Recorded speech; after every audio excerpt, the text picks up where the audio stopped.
Hey, so I'm not gonna try to lie here. This is a tough one. Um, I saw a James Baldwin quote today, and it said, "Any real change implies the breakup of the world as one has always known it, the loss of all that gave one an identity, the end of safety." And at such a moment, unable to see and not daring to imagine what the future will now bring forth, one clings to what one knew or dreamed that one possessed. Yet it is only when a man is able, without bitterness or self pity, to surrender a dream he has long possessed, that he is set free. He has set himself free for higher dreams, for greater privileges. Now, you can read that sort of on, you can use it, sort of point it toward other people, say, like, hey, man, give up that nationalist, Nazi or whatever identity that you have, whatever pride you have about your lack of melanin or whatever the hell else you are clinging to, or your religion, think your religion is the best religion, and so you can kill people and take their stuff. Um, yeah, that's one thing you can do. Oh, my cats are going crazy over here. Um, or as always, you can turn it to yourself. What is my what are my dreams? What are my beliefs? What is my how did he put it? What gives me an identity? What gives me a sense of safety?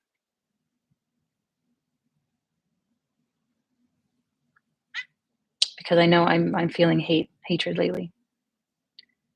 Because after 15 months of my country and Israel subjecting Palestinians to genocide, somebody that I've been speaking to, an Israeli, an Arab Israeli, Yemeni Israeli, um, Jewish.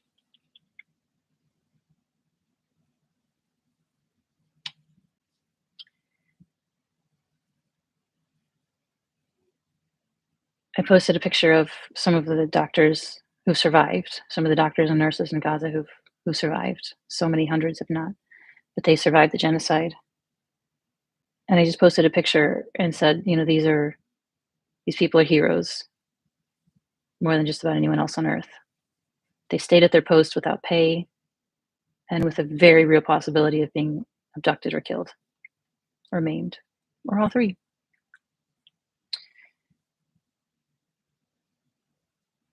They just stepped up and did what needed to be done because it needed to be done.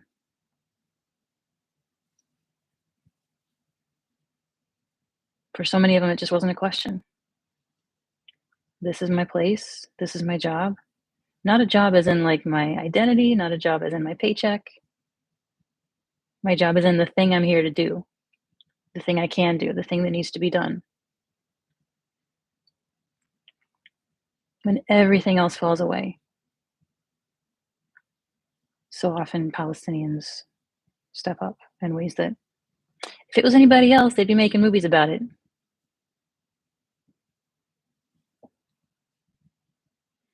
And they're just dismissed. Their lives don't mean anything to so many people in the Western world and, of course, in Israel. And this Israeli Jewish friend of mine, Israeli Arab Jewish friend of mine, talk about a bunch of identities, rather contradictory.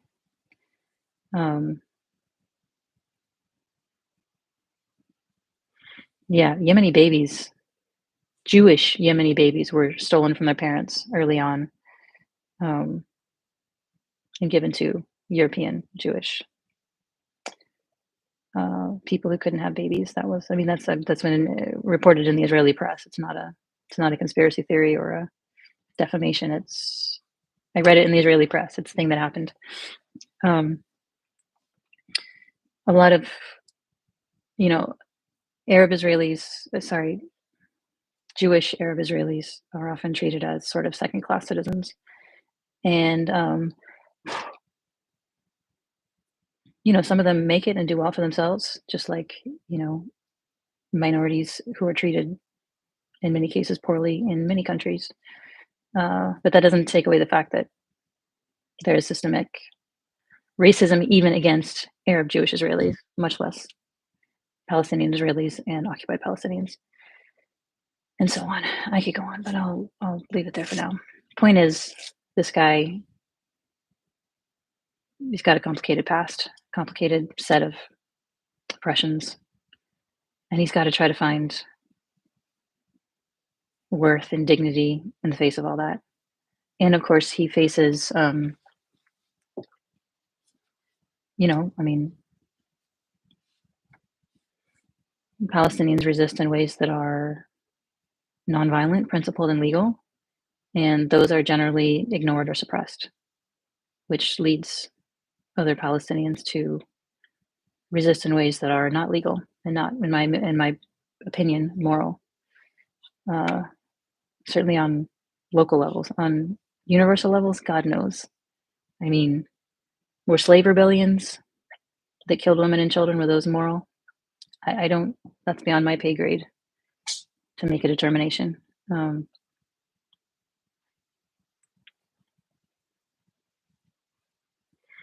Point being, this person, when he saw my picture of the doctors calling in and calling the doctors heroes, and that was it. Doctors are heroes. Palestinian doctors are heroes. That there wasn't any other subtext.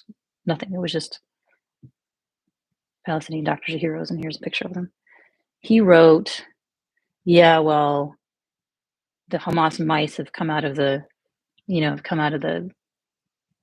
tunnels elsewhere, and in Ramallah they're celebrating with baby killers." I'm not sure what he meant by that. Maybe somebody was carrying a picture of a Hamas leader. I know Hamas has become more popular among Palestinians, as tends to happen when you are horrifically attacked. There's a rally around the flag effect.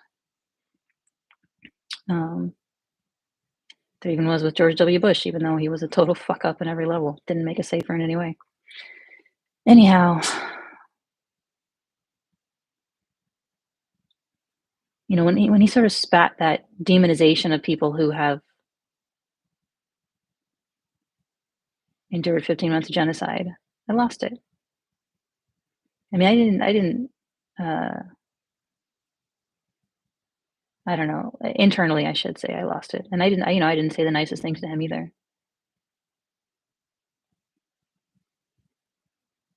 But even him who I've been speaking with, whom I had very clearly empathized with, I've told him, and it's true, I want him and his young child to be safe. I want everyone to be safe. And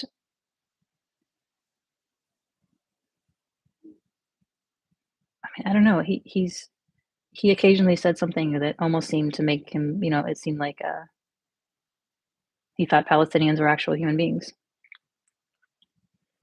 And then just as a fragile ceasefire is taking hold, as people are desperately trying to pick themselves up, pick up whatever pieces remain, including pieces of their loved ones, scattered and picked clean by scavenging dogs. The fact that and all I do is say kudos to the Palestinian doctors. And he only sees Hamas. And he only sees a caricature of Hamas that is like even 10 times worse than they actually are. Needless to say, I'm no fan of theocratic movements in general. I'm not a Hamas booster or anything of that nature. But they are humans. They are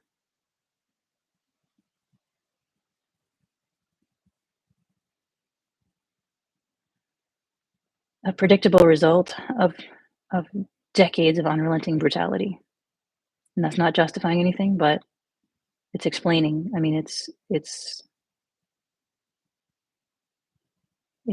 one of those things that's not that hard to predict.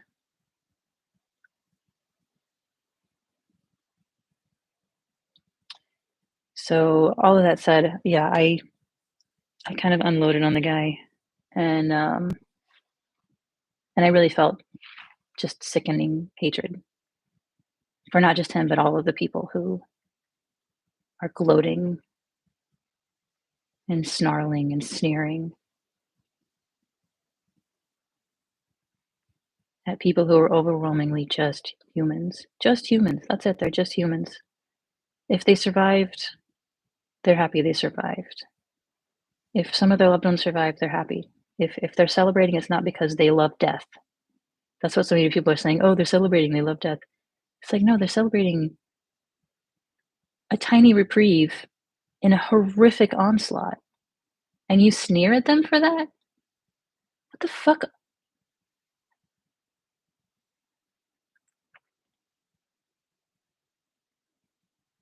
It really upsets me. It really upsets me how people can just totally dehumanize, brutalize and dehumanize others. It really, really upsets me. I have so many images in my head, seared into my head, that will never leave as long as I live, of some of the brutality. And it was relentless for 15 months.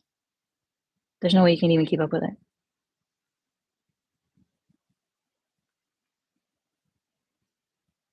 And people are still learning about their destroyed homes, learning about more dead loved ones that they'd hoped had survived but didn't, or missing loved ones that are being tortured in Israeli torture camps.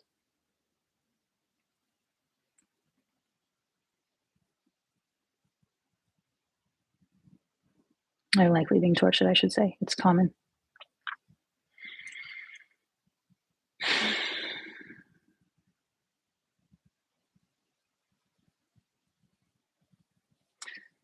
And it's like, I don't want to hate anyone. And I want to understand everyone. But at some point, dehumanization isn't that interesting anymore. It's not like, oh, let me reach deeply into your soul and understand. It's like your society is brainwashed to within an inch of its life and on demonstrable lies, many of them, half truths, fabrications.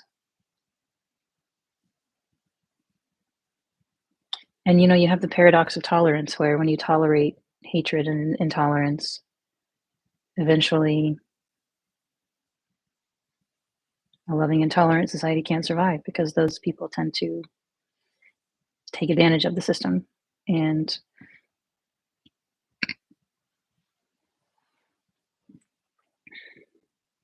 proliferate.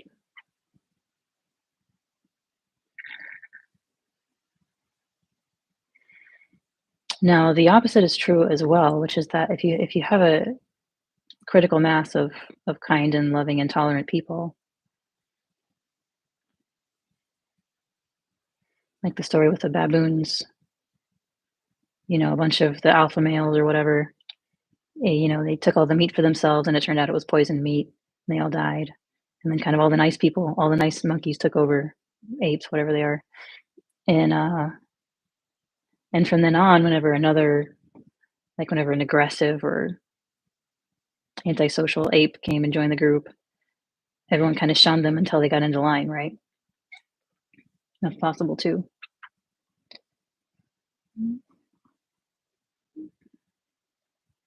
But then things seem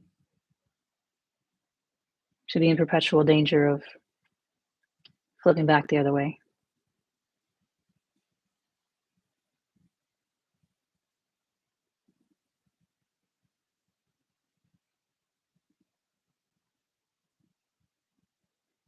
No, Israeli society is all the way tipped. I mean, it's like it's so tipped. I don't even understand how there's any hope of things getting better.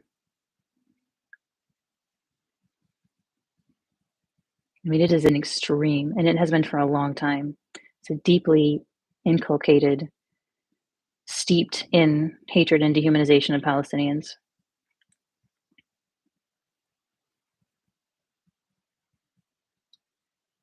It's like I imagine the Jim Crow South was.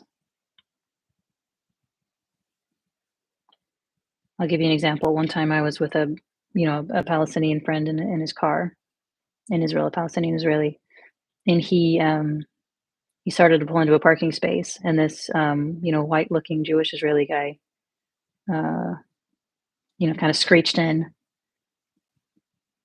and pointed at the parking space like, "That parking space is for me." And like with a look on his face of hatred, of just sneering, disdainful hatred. And my good-natured Palestinian friend, you know, like this, backed up, went and found another parking spot. Um,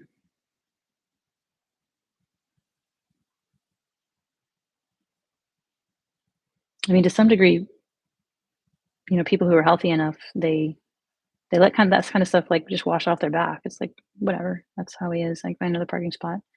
But imagine living under that society your entire life, and imagine being an occupied Palestinian where they don't just take your parking spots, they take your life offhandedly for nothing, anytime they want.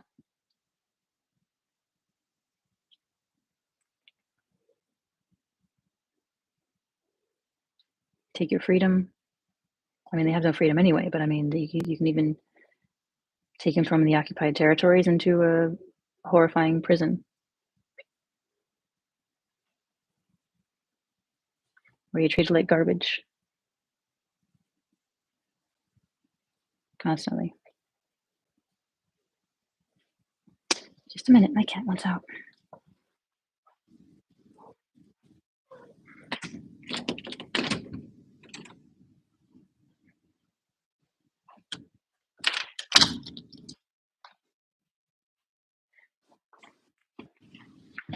Apologies.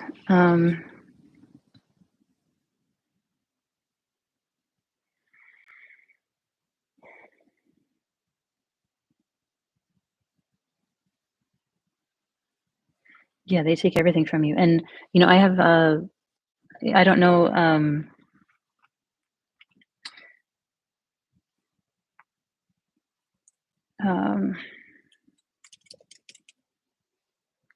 Musab Abu Toha, the poet from Gaza, but he was working, I followed him quite closely on Facebook and whatnot. He helped found the Edward Said Memorial Library in Gaza. And it's not easy to get books into Gaza. It's not easy to get anything into Gaza. It's a blockade. You can't just order something on Amazon and it'll come. It takes weeks and weeks, and it might get confiscated, it might get lost, it might get blown up, it might get, yeah. I have a friend who ordered shoes one time and gave up after 10 years. Um, when it didn't arrive after 10 years. So he worked so painstakingly to put this library together. And it was such a precious resource for the community because books are just, and it's not like everybody's got a Kindle either. There's electricity shortages, much less internet shortages, um, much less electronic shortages. So, uh,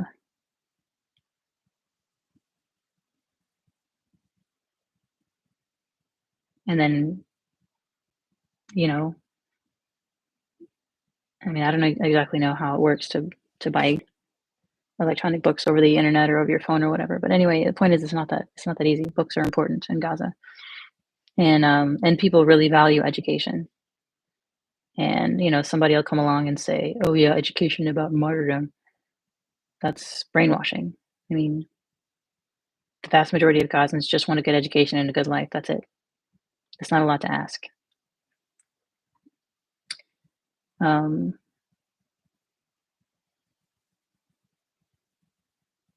so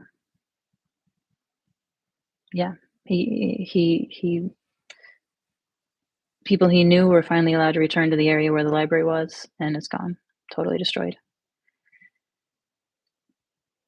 And I have friends at the Palestinian Agriculture Relief Committees who, Israel also bombed in the West Bank, a bunch of refugee camps.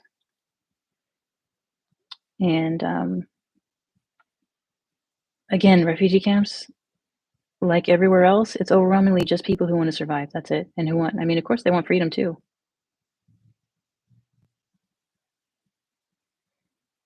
But they're people. They need water, they need food, they need school, they need a house. Um, Anyway, my friend and others in the Palestinian Agricultural Relief Committees and other organizations similar to that, they work so tirelessly to rebuild after Israel destroys. They work so tirelessly to help after Israel harms. It's like, I don't want to compare anyone to insects or animals, but it's like it's like an anthill where, some little kid comes and swipes it, and then all the ants start, okay, all right, and they just, um, they survey the damage, they strategize, they, organize people, they bring the materials, and they keep trying to rebuild it. And maybe another kid comes and swipes it again. It's exhausting to even think about. And all of those people are, full size, life size human beings who would rather spend their life doing something other than cleaning up Israeli messes. But that's where they're at. That's what they have to do. Somebody has to. And every time Israel swipes it all again, forces them, it's another way to take your freedom. Because when your entire life has to be dedicated to rebuilding whatever they destroy, you don't have energy or time or space for anything else.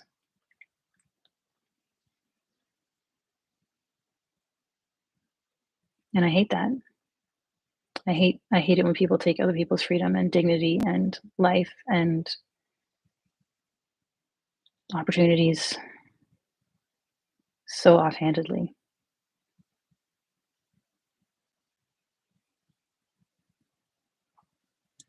I don't want to hate.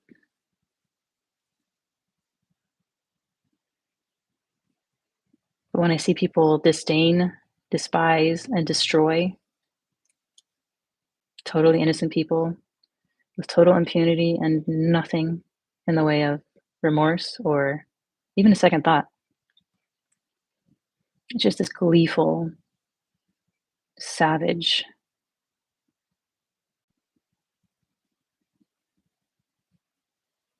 violence.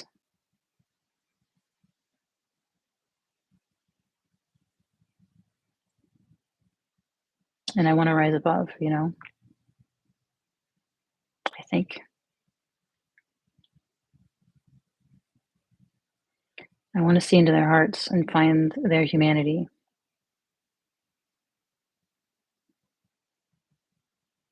I want to offer them whatever love they need to fill the holes in their hearts. But I haven't even filled the hole in my own heart.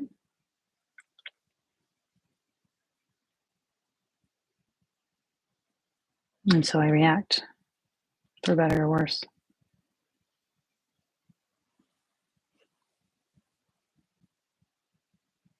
But it feels horrible to know how people on one side are hurting and then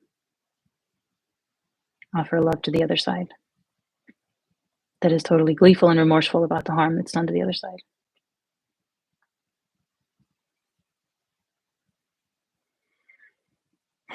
But they no doubt feel the same way.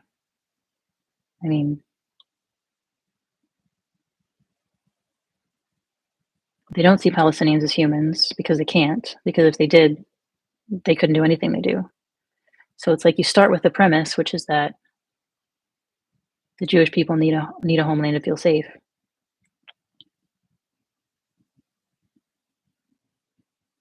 Which isn't necessarily a bad premise. But unfortunately,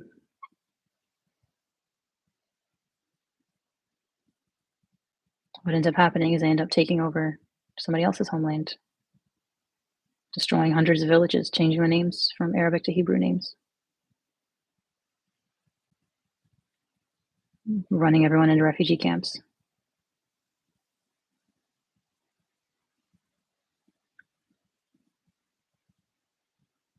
People don't like when you do that to them. And regions don't like when you foist a colonial entity and they're right in the center of, I mean, it's right in the crossroads.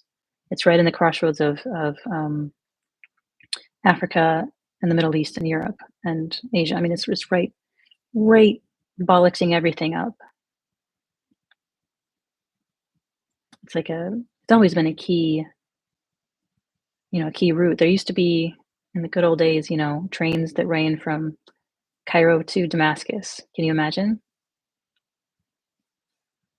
Amman to Jerusalem, Amman to Haifa,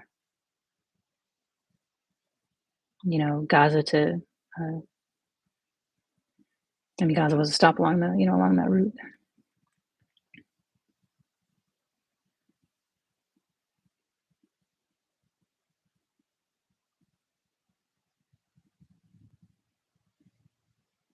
I mean, imagine if,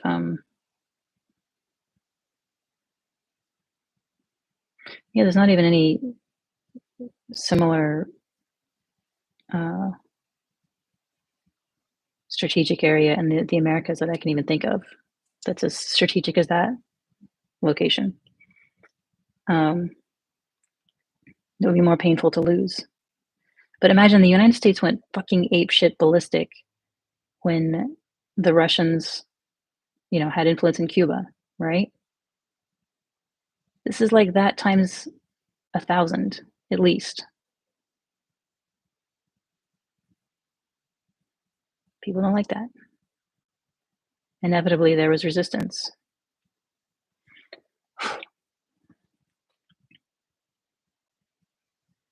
The Zionist says, well, but we need the homeland. So we have to paint them as evil. Why are they evil? Well, they have 22 Arab countries, you only have one. So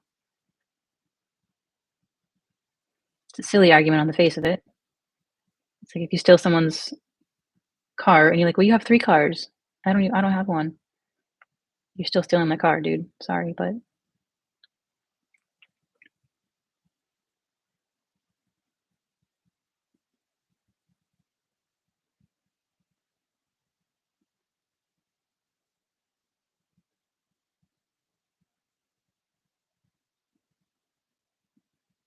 they've latched onto the idea that we have to have a homeland. It has to be here.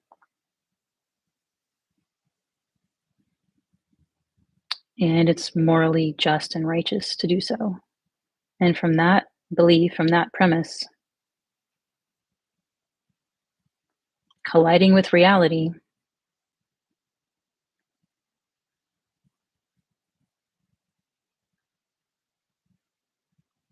here we are. And many smart people at the time knew this was inevitable.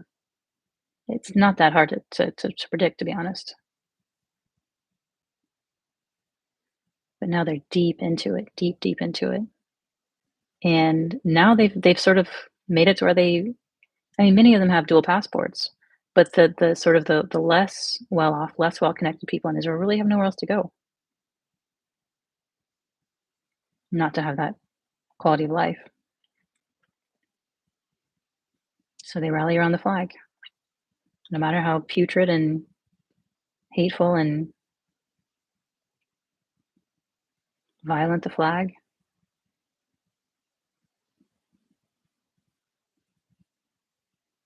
And they have to justify it. Otherwise, I mean, they're between a rock and a hard place. It's either like, I'm a bad person and I don't deserve to be here, or because I mean, that's essentially what, I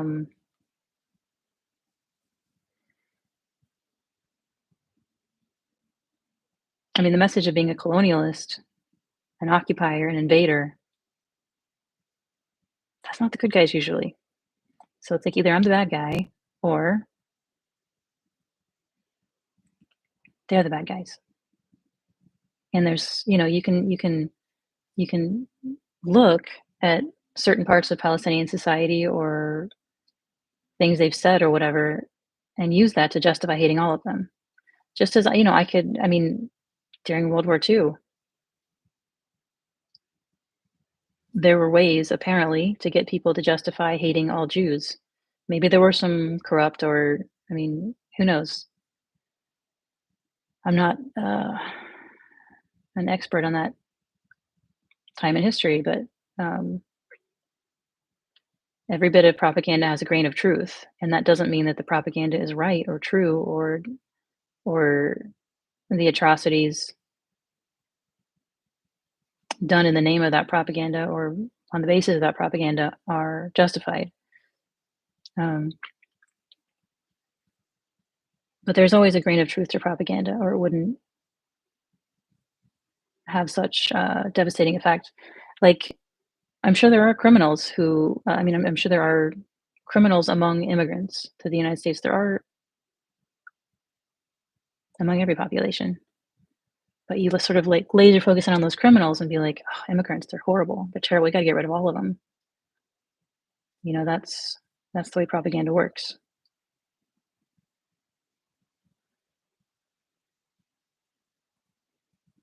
People see a little tip of the iceberg that whoever's propagandizing them wants them to see, or whatever their echo chambers on Telegram or social media are saying.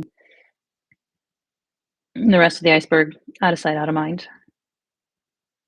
I think that's why this guy got triggered when I talked about Palestinian hero doctors, because it challenged his narrow view of who Palestinians are. He had to he had to say like, "Oh, you're propagandizing because you're showing them as these nice doctors, but I know who they are. They're horrible people." That's what I've been told. That's what I can see on Telegram.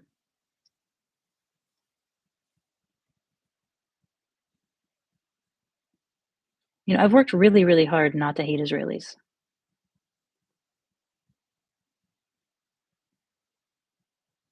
I came back from the West Bank the first time traumatized. I would literally see Hebrew writing and have a panic response because of the things that I had seen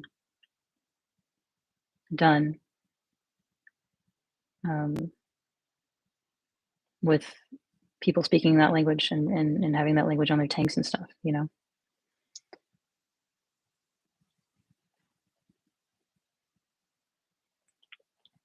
But I didn't want to hate. And I don't. I don't hate. I don't hate Israelis, but I hate this deep indoctrination that I feel so helpless against. Maybe that's what Angela always says. It's like it always comes down to helplessness. What's really bothering me? It's really bothering me that people are hurting. It's really bothering me that people can work their whole lives and have that all that work demolished in an instant.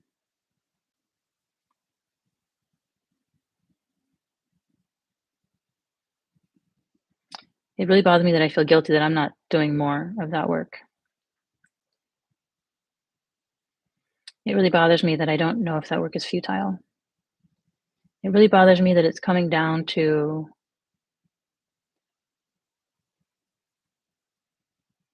it's really being thrown in our faces how everyone and everything is temporary and super fragile.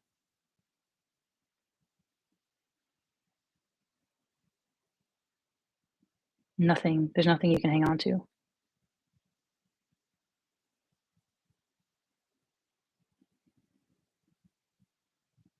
It really bothers me that so many people never get a chance to heal because there's no post traumatic. It never ends. What does therapy mean when you can still be bombed at any moment?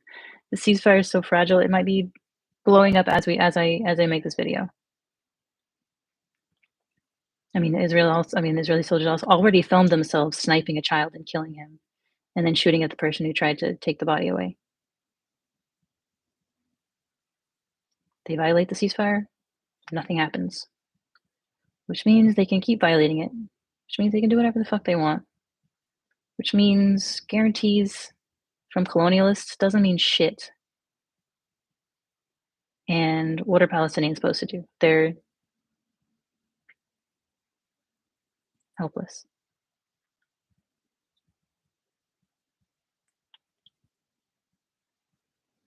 They've gone through so much.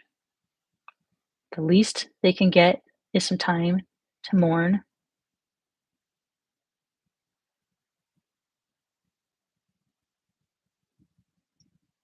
and rebuild. No, they're still at the mercy of Israel. They're still under occupation. The violence has slowed down, that's great, but worse shit, different day, you know? It's worse than, I mean, they don't even have houses anymore.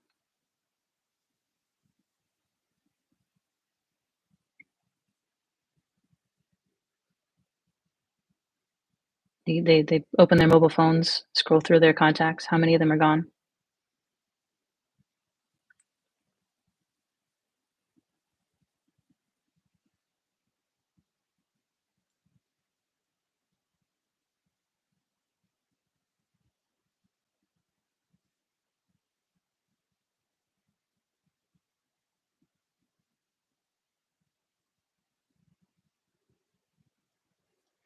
You're just having to say over and over and over again, these are humans.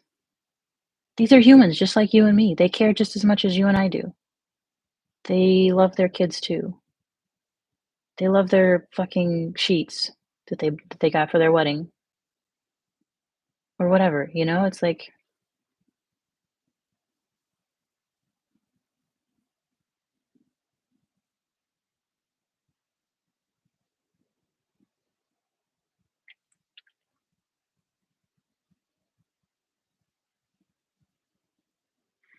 they really are showing what it's mean to be left with just this. And just this kind of fucking sucks. When you're homeless, trying to scrape together some kind of existence in ashy, toxic rubble,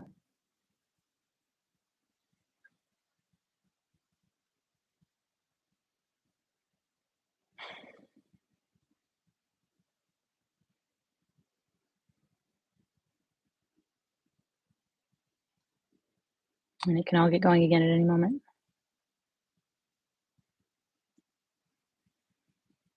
Psychopaths are still in charge. Biden's psychopath is gone. They even, you know, I don't know. How can you be better than, how can you be worse than Biden, to be honest? I mean, what a fucking jackass. But Trump might be worse. We don't know. He's certainly even more, yeah, shameless. How can you be more racist than Biden, though? I don't know. Same, whatever. You can't expect anything from anyone.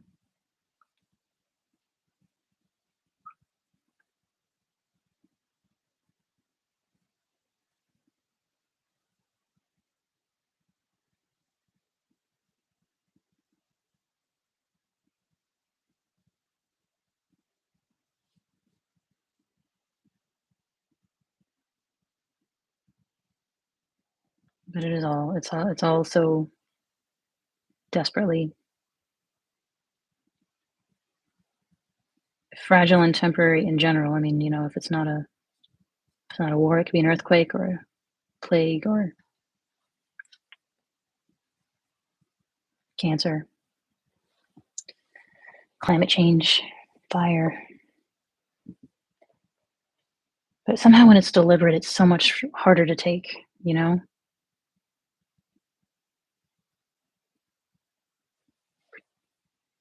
You know, a kind of a someone I admire recently said, there's no one in the boat. Even in war, there's no one in the boat. You know, the story about the Zen master or the Zen aspirant, I guess, he goes to this little canoe and goes into the lake and he says, I'm just going to float here and meditate serenely until I get enlightened, right? Before he knows it, another boat hits his boat. And he thinks, for the love of God, there's a whole fucking lake. Why is this idiot, first of all, getting out and disturbing my peace and then running into my boat? And he opens his eyes and there's nobody in the boat. Just must have slipped off the dock or something. And then he was enlightened because, oh, there's nobody in the boat. Nobody's trying to harm me. Stuff just happens.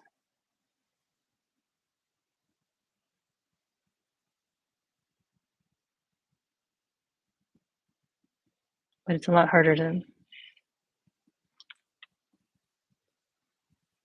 feel that, believe that when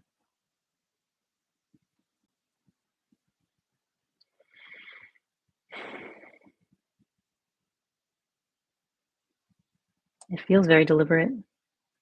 Not only deliberate, but gleeful. I mean, that glee, of course, is it hides its own pain, its own utter lostness that they're so lost they can't even see that they're lost. They can't even admit that they're lost.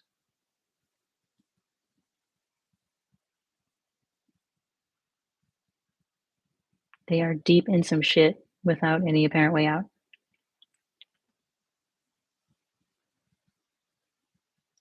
And they can't even admit they're deep in some shit because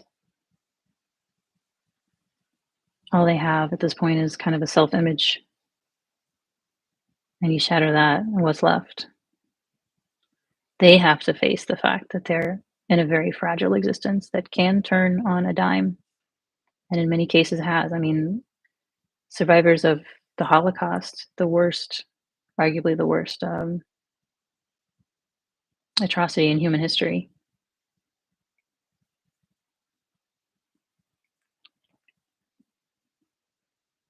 and that's going to leave some deep, deep, deep, deep scars. And some people are able to transcend those scars, and a lot of people are not. A lot of people take the lesson, well, you got to do it to the bastards before they can do it to you. You got to get power, got to get influence, got to have control. You got to have control, or you're going to die.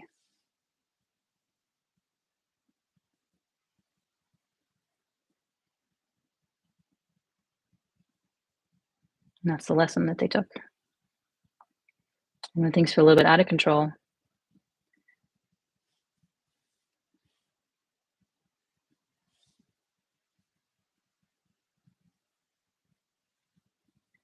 they don't have the capacity to see anybody else's perspective.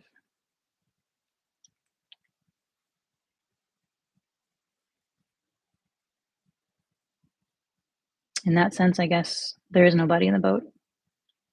They are acting out trauma, they're acting out beliefs, they're acting out conditioning that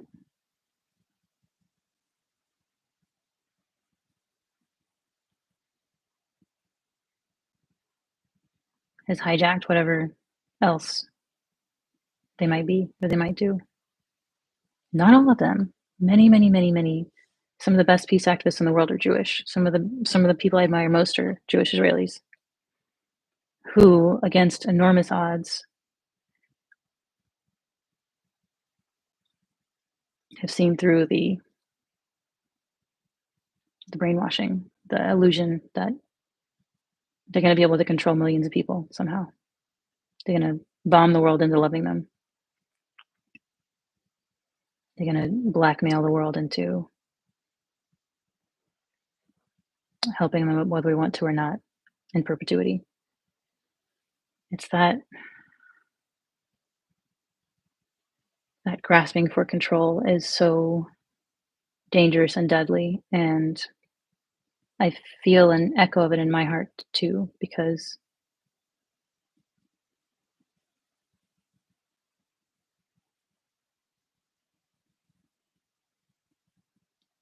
I mean we should oppose oppression and injustice, right? But sometimes I am a little bit gleeful when the Israeli state is hit somehow. And I don't mean like when people die. I mean when their soccer team isn't allowed to play, or they're chased out of a vacation because there might be a warrant for war crimes against a soldier. And I can say, well, but that's the glee of the oppressed. That's the glee of little teeny tiny sliver of justice.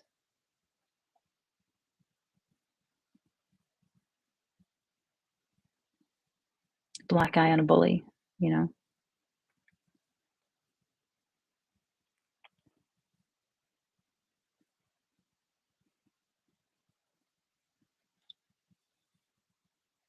And I can't begrudge anyone that.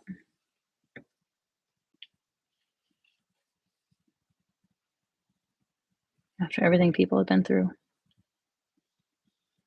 But it does seem to be self-perpetuating.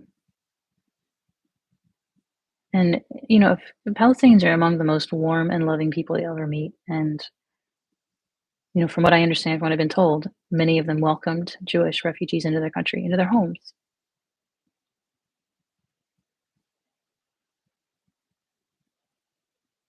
And then, a promise of a Jewish state in Palestine and everything that that meant from the British in 1917.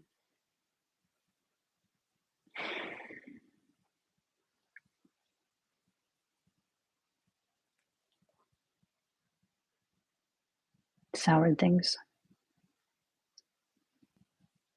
very predictably, very understandably.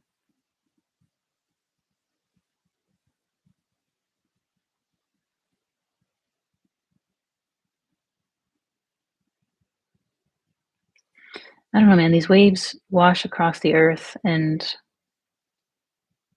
the fact that they've happened until now meant that nobody could stop them until now. And there's no telling how much longer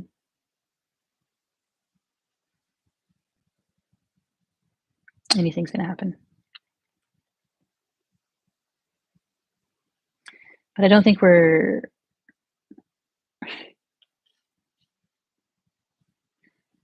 some kind of peaceful utopia on this planet is at hand anytime soon.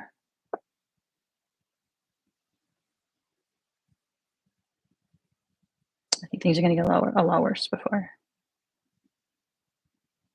I don't know. They might get worse and worse and worse and worse and worse, and we're gone and we're dead, and then the Earth can figure something else out. This species might be a mistake, might be a dead end, might be you know, some things don't work out. Some things there's a glitch,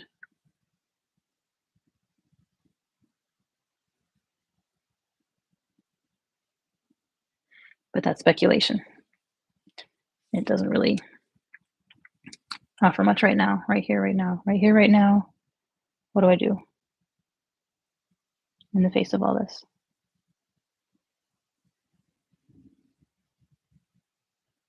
Cultivating love in my own and healing in my own heart.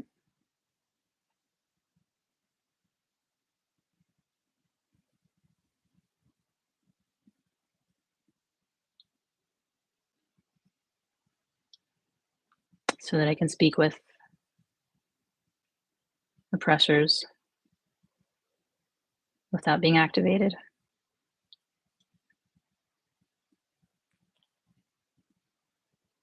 Is that valuable? Or should I just fight with everything I have? But fight how? I wrote one book, Ghost wrote another, wrote two others. One by an Israeli, one by a Palestinian.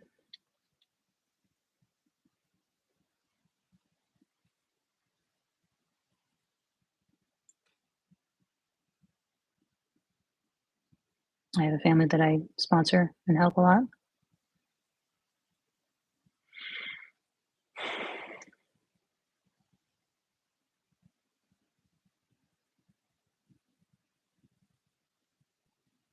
I'm writing a novel that's about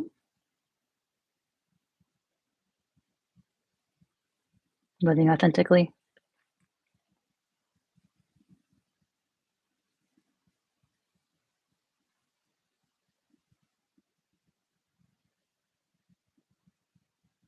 Is it enough?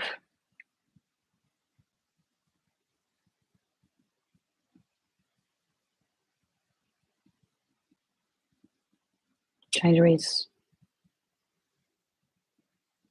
trying to raise healthy kids.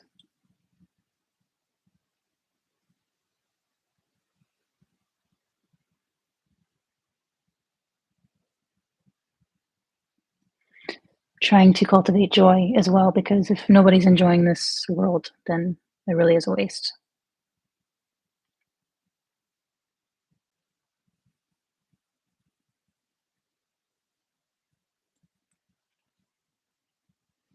Is it enough?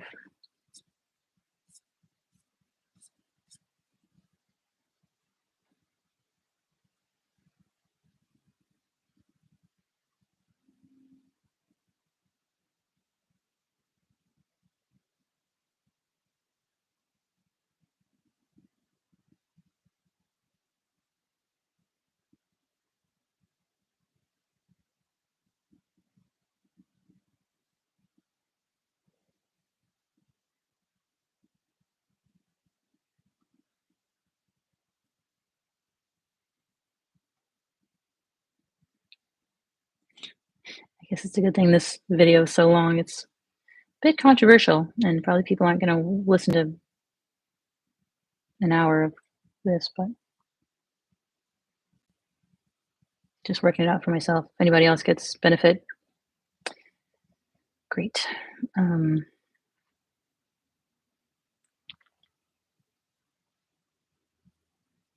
I don't think I'm going to figure it out right now. I go over it over and over and over this in my head. Is it enough? Is it enough? Is it enough? What else can I do? What else can I do? What else can I do? And then I think, well, I should quit thinking so much because thoughts are just going to run around forever. And when I'm still not that, and I still have so much healing to do, maybe I'm not going to be the most effective peacemaker in the world.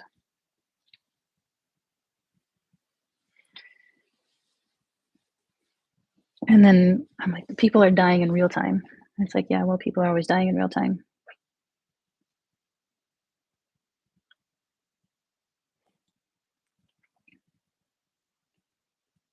Maybe more people die in a year in the United States from lack of healthcare than were killed in the genocide and from addiction, from, you know, add up all the stupid shit, the stupid ways we harm each other.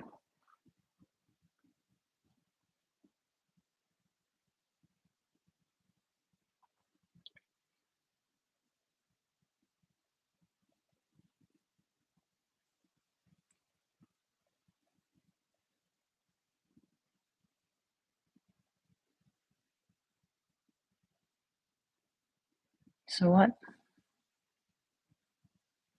Keep doing what I'm doing.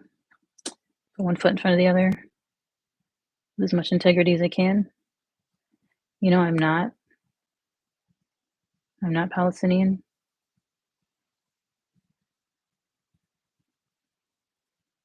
They have their reality. They have their tasks.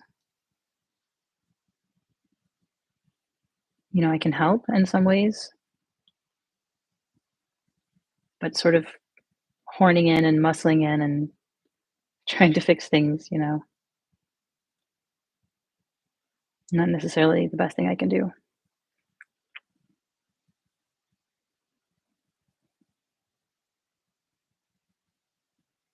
Maybe writing is the best thing I can do. Maybe healing is the best thing I can do. It seems too convenient. No, just being who I am is enough.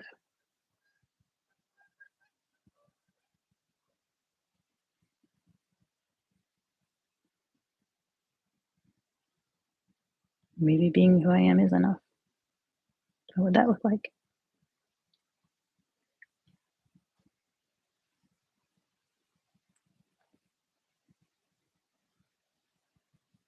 What would that feel like?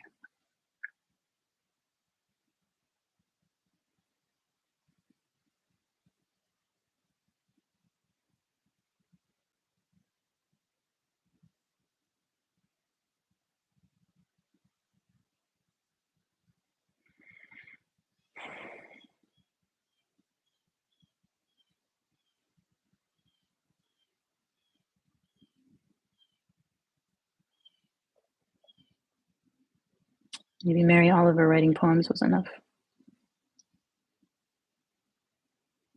And drinking joy. I'm glad she did or did. I'm not sure if she's still alive.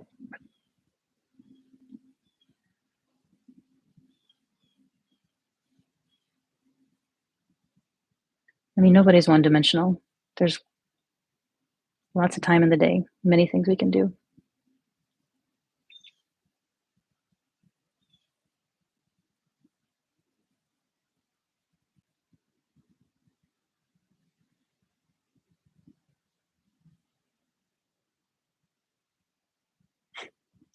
It's the thesis of my novel, it's like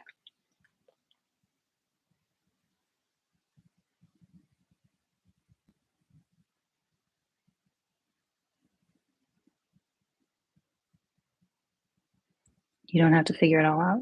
You don't have to find the optimal path.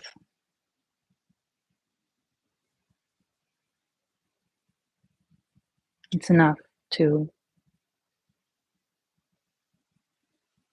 be alive with so many options of worthwhile things to do. Can't change everybody's mindset. We can't.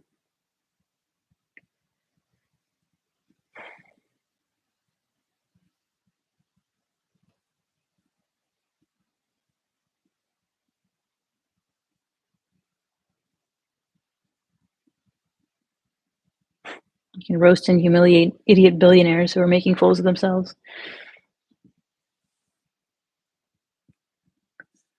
What does that accomplish?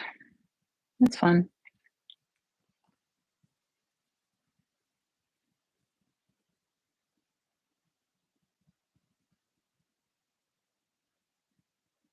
Maybe, maybe in the end, the billionaires are doing God's work, just acting like fools while they do it. Maybe all this is necessary for some rock bottom to be hit or some new phase to flip, or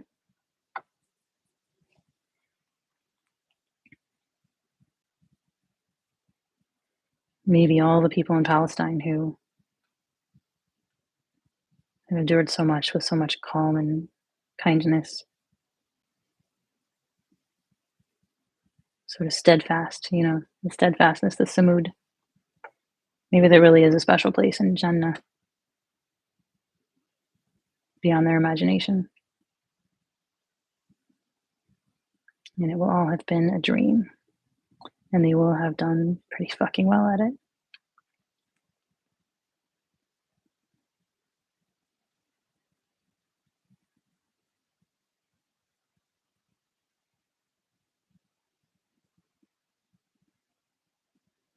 Maybe everyone will have learned whatever they needed to learn.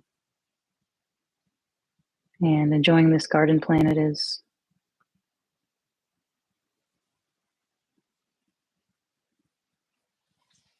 worthwhile in itself. Because relatively few people seem to be doing it lately. There's a kind of grimness to humanity these days.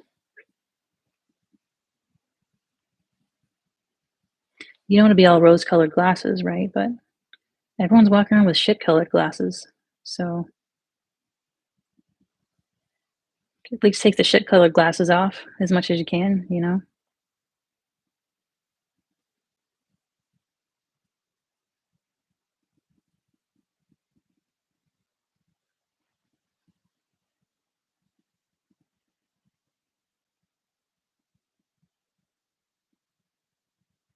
Am I just talking myself into what I already feel is the best thing to do, even though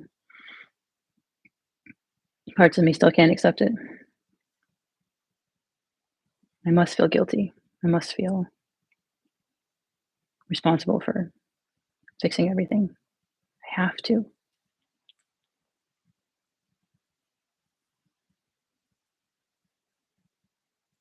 Otherwise, I am lazy and useless and immoral and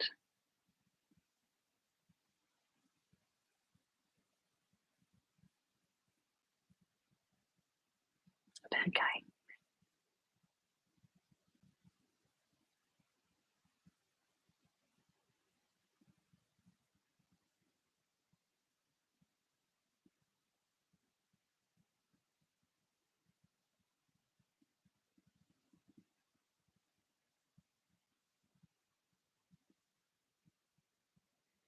But just leaving people at the mercy of sociopaths, it's tough.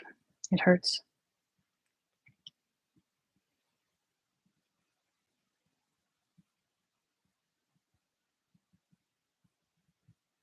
But I suppose they're at the mercy of sociopaths, whether or not I imagine I can fix everything or not. That's the thing. That's me wanting control. That's me imagining that I can control the world with my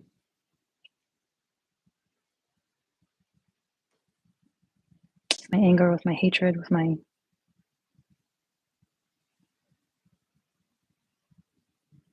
disdain.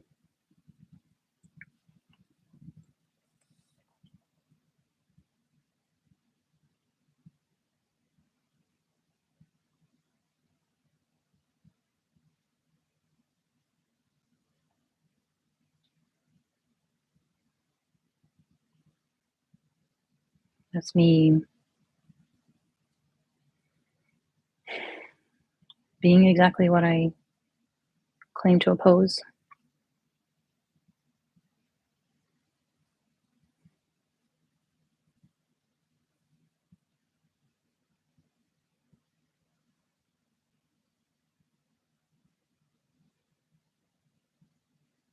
I don't think I'm ever going to be some pure distillation of universal love or anything,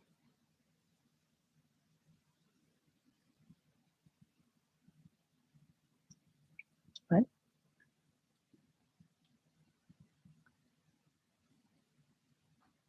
the more I heal, the less I'm at the mercy of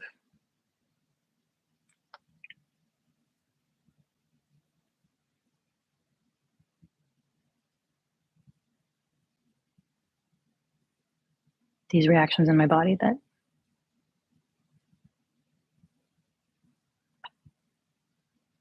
don't point anywhere productive.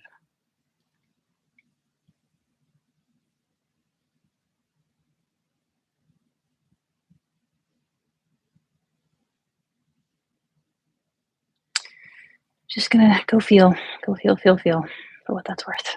Love y'all.